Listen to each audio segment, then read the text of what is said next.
So college football win totals have been released for the Big Ten. And I'm excited about this. I took a look at these earlier. Yeah, you did. There's some juicy Big whale lines. bets. Big whale bets. And I don't know where you can bet these, but Oregon and Ohio State and Penn State are all tied atop the Big Ten at 10.5 wins. Over under. So if you bet that, for those that don't follow gambling, if you bet Oregon to go over 10.5 wins, they have to win 11 games, and you'll win your monies. I don't hate that when you look at their schedule.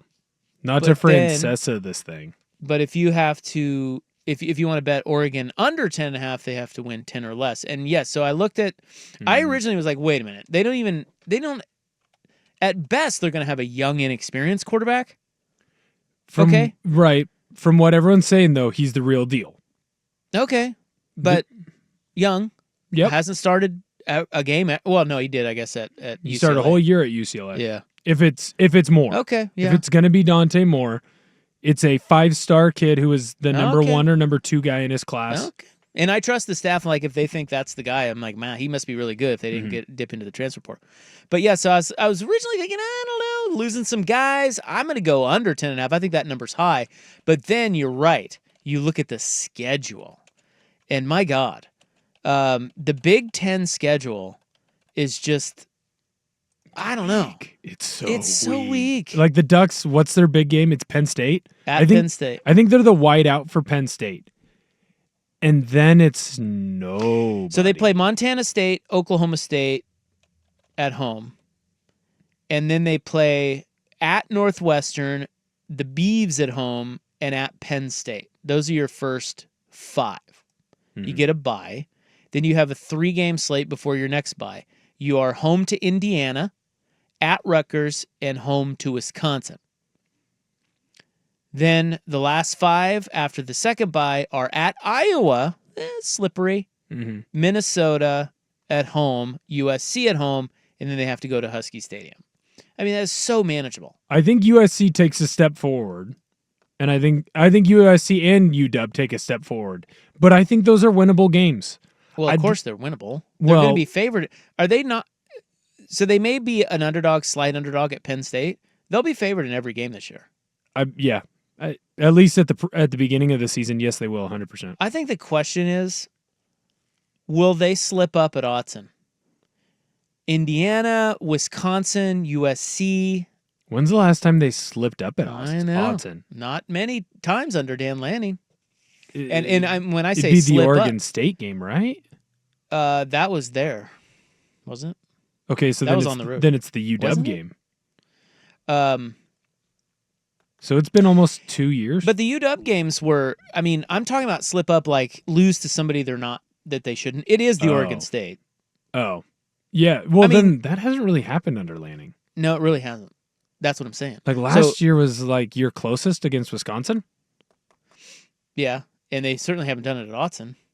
Yeah. So if you look at it that way, you're like, well, you can kind of trust them. Like, where are they going to? I mean, Penn State, tough game. They're going to be good. But, I mean, every one of those games outside of the Penn State game, they kind of all look the same. Oregon by 4-10. You know what I'm saying? A couple of these going to be more than 4-10. Like, well, yeah. I mean, like Wisconsin, I think, like if you're ranking them on tiers, like UW, USC, Wisconsin are probably Penn State's in their own tier, and then it's probably those 3 in the next tier. Iowa doesn't scare me. Minnesota, not really. I mean, I don't know that they're going to come down here rowing the boat for victory. Indiana, I think, takes a big step back. They were very senior laden. Yeah, they lost a lot of guys, huh? And they surround yourself with turds, you're headed towards Turdville. And a lot of people like to point out, like, well, that Indiana team had a lot of transfers. Yeah, but they had a lot of transfers from the same team. The same team that coach already coached at. So they were running the same system. Yeah, I'm sure that there will be a team in there somewhere that is better than we think. Yeah. But at the same time, you know what Oregon is. It's just not a scary slate at all. It's a lot like last year. They miss Ohio State altogether. You mentioned USC. That's an interesting one. if USC steps it up, And I think they will. They're doing a better job of recruiting. They just stole a 4-star recruit from Oregon, a D lineman. they are doing a better job of recruiting. But is that going to be something that's going to affect them right away? Who's their quarterback? Is it that Mayava guy? I think it's going to be Mayava. Unless there's a kid that they brought in that, I don't know. Mayava is going to be high risk, high reward. Like with Moss last year, you kind of knew, like, hey, he's going to be good, but he's stuck in the pocket. Mayava is going to get back more to like how Lincoln looked with Jalen Hurts and with Kyler Murray, where he's using them more in that +1 run game. A lot of stuff behind gap scheme. Boy, did you watch that bowl game? It was sloppy. It was back and forth, but it was sloppy. He was so bad. And then he was so good, though. You see flashes, yeah. Yeah. But, and that would be the thing that would worry me. And he was really good at UNLV the year before. Like there's a reason why he was the backup.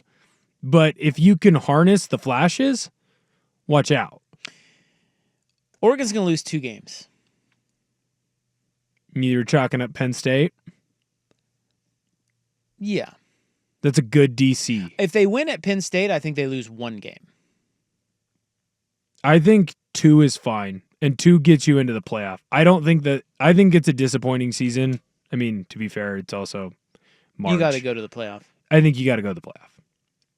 Especially with all the pressure that the Big Ten and SEC are putting on the rest of the college football playoff to make sure that they get 4 teams automatically. I think you got to go. So Oregon's at 10.5. Ohio State, Penn State are at 10.5. Indiana's 8.5. Michigan 8.5. Illinois, Iowa, Nebraska, USC, Washington, all 7.5. I think I'd take the over on USC. Michigan has the potential to be extremely volatile. Who'd they bring in, quarterback? They brought in Bryce Underwood, and they gave him a bag. That's right. They are comparing... He's the freshman? Yep, they are comparing him to Cam Newton. That's what they say he is. Oh, damn. To be fair, Alex Orji, also compared to Cam Newton, he was horrible. Oh, no. Yeah, that guy sucks. Horrible. But if Bryce Underwood is everything that they expect him to be, and they paid him like $15 million or something crazy, he could come in and that team could flip pretty quickly. Well, like as bad as they were last year, they beat Alabama. Yeah, and they always have good. Oh, they did in the bowl. They beat USC. They always have good talent. Yep, play good defense, and they play a style. But you don't play them, right? But they play a style that'll keep them in games. What I'm saying is for their number. If their number's at 8.5, like you said, Michigan, 7.5. Oh no, you're right, 8.5. 8.5. I would need to watch one game from them or dive into the spring ball. I might lean towards their over. Like they could be a big boom team this year. What about Nebraska? Didn't they get a stud quarterback too? Well, they still kept oh no, they have Raiola. They they kept Raiola. I like Nebraska. I like Rule. At the beginning of last year, I thought they were going to take a gigantic step forward. I mean, there was a point in time where it's like, are they the 4th best team? And, they took Ohio State to the ropes. But I don't know. It's hard to trust them. I don't think I think there's too much of like, well, in the 80s and 90s, they were awesome, so they'll be awesome again. It's like... They're really not that. Well, and here's the thing. In the 80s and 90s, they were awesome because they lifted weights before everyone else did. They're an 8-win team. I mean, that number seems about right. Wisconsin's down there at 5.5. That's weird. They must have lost some bros. People don't trust Fickle going in there. He's got the dairy raid trying to go, and people just don't believe in it. They're not buying it, huh? Midwest. Yeah. Well, remember, too, Ohio State loses both of its coordinators. I mean, I know they're going to be loaded, but... Yep. Nope, 100%. Well, and they lose Jim their quarterback. Yep. He's now he moved over to Penn State. Right. So playing at Penn State against Knowles... Penn State's defense is going to be good. Offensively, I don't know what they're going to be, but they do get Aller back. Yeah. And I know he has his ups and downs, but he was really freaking good in that Big Ten championship game. You take away the 2 turnovers, and he was awesome. He was a lot better than I thought. He had, again, another guy who has flashes because you look at the Notre Dame game, and there's no reason that they should have lost the game the way they lost it. He lost them that game. He's going to be pissed off, ready for that game. Will. Revenge spot. Against Oregon? Well, yeah. Yeah, that's true. They Big Ten championship game. That'll be fun. And it's the whiteout, which will be awesome. Yeah, that's a place I'd like to see a game. Penn State. I have a scouting buddy, and he always makes sure that he's there for that game. For what? Oh, the whiteout game.